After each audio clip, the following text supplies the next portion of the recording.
Kivu Waves. Waves Radio. Nizere kumeze neza nubwo nkuzaniye inkuru y'akababaro. Ndi Beato niyo mugabo, iyi ni Kivu Waves official. Mu gitondo cyo ku itariki ya 11 Kamena umwaka wa 2026 humvikanye inkuru y'akababaro y'urupfu rwa David Hockney. Uyu David Hockney ni umunyabugeni ukomeye cyane n'umunyabukorikori, yabaye umwanditsi, yabaye umushushanyi w'ibishushanyo by'igiciro, umufotozi, umuntu wagize uruhare runini mu bikorwa by'ubuhanzi bwa pop mu myaka ya za 1960. Anafatwa nk'umwe mu bahanzi bakomeye babayeho mu Bwongereza mu kinyejana cya 20 n'icya 21. David Hockney uyu nguyu nkubwira yigeze kwandikwa mu gitabo cy'abaciye uduhigo kizwi nka World Guinness Record cyangwa se Guinness de Record. Ni nyuma y'uko igishushanyo cye cyagurishijwe harenga miliyoni 90 z'amadolari y'Amerika. Ibi ngibi bibera muri Christie mu mujyi wa New York ku itariki ya 15 Ugushyingo mu mwaka wa 2018. Ibi byatumye kiba igishushanyo gihenze cyane cy'umuhanzi muzima wagurishijwe muri cyamunara kugeza kuri iyo tariki. Ni David Hockney. Cyari igishushanyo ubundi kigaragaza ikidendezi gifite imibare ibiri, ubona umuntu umwe ameze nk'uri mu mazi undi ahagaze hejuru. Nkubwiye kuri David Hockney amateka ye nyakwigendera. Hockney yavukiye muri Bradford mu Bwongereza ku itariki ya 9 Nyakanga hari mu mwaka wa 1937. Yabaye umwe mu bahanzi bakomeye kandi bafite uruhare runini mu iterambere rya pop art mu myaka ya 1960. Uyu yize ubugeni muri Bradford School of Art muri Royal College of Art i Londres iwabo mu Bwongereza. Mu buzima bw'umwuga we mu myaka ya 1960 Hockney yimukiye muri Leta Zunze Ubumwe za Amerika, cyane cyane Los Angeles no muri California. Yashakishijwe n'urumuri rwaho cyangwa se abantu benshi. Ibidendezi byo koga swimming pools n'imibereho muri California ni ibintu byagaragaraga cyane mu bishushanyo bye. Yamamaye cyane kubera ibikorwa nka A Bigger Splash, iki ni igihangano cye, Portrait of Art, an Artist Pull with Two Figures, kimwe nkubwiye kiba kigaragaza amashusho abiri, Mr and Mrs Clark and Percy, bimwe nimwe mu bishushanyo bye byamugize umwe mu bahanzi bazwi cyane ku isi. Udushya yazanye mu bugeni, David Hockney ntiyagarukiye mu gushushanya gusa, yanakoze amafoto y'ubugeni, photography, gushushanya kuri iPad n'ibindi bikoresho by'ikoranabuhanga, gukora decor z'ikinamico n'ama operas. Yanagiye ashushanya ahantu nyaburanga cyangwa se landscapes hagiye hifashishwa mu buryo bushya. Mu bikorwa bye byaciye agahigo, nakubwiye ko mu mwaka wa 2018 igishushanyo cyitwa Portrait of an Artist cyiswe Pull with Two Figures cyangwa siriba rifite amashusho abiri cyagurishijwe miliyoni zirenga 90 z'amadolari y'Amerika. Kiba kimwe mu bihangano byagurishijwe amafaranga menshi cyane by'umuhanzi wari ukiriho icyo gihe, binamushyira mu gitabo cy'abaciye uduhigo Guinness de Record. Ku rupfu rwe amakuru yatangajwe ku itariki ya 12 Kamena uyu mwaka wa 2026. Yaje avuga ko David Hockney yapfuye afite imyaka 88. Yari amaze imyaka irenga 60 akora ibikorwa by'ubugeni kandi afatwa nk'umwe mu bahanzi b'Abongereza bakomeye kurusha abandi mu binyejana bibiri, icya 20 n'icya 21.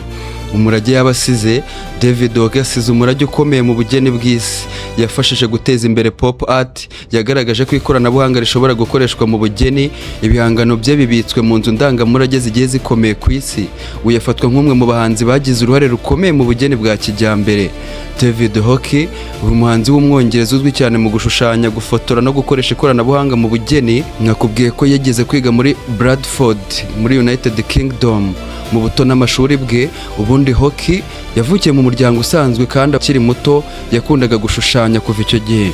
Yize ubugeni muri Bradford School, nyuma akomereza muri Royal College of Art i Londres, aho yatangiye kumenyekana kubera impano ye idasanzwe. Yaje kwimukira Los Angeles muri Amerika, aho yaze gushushanya ibikorwa byinshi. Nakubwiye David Hockney ubundi agira bwa mbere New York hari mu mpeshyi y'umwaka wa 1961, cyane cyane muri Nyakanga 1961 nibwo yari akiri umunyeshuri muri Royal College of Art i Londres, ayagenda ajya New York.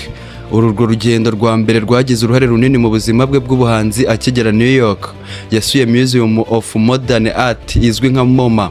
Yagiye amenyana n'abahanzi n'abakunzi b'ubugeni bo muri New York.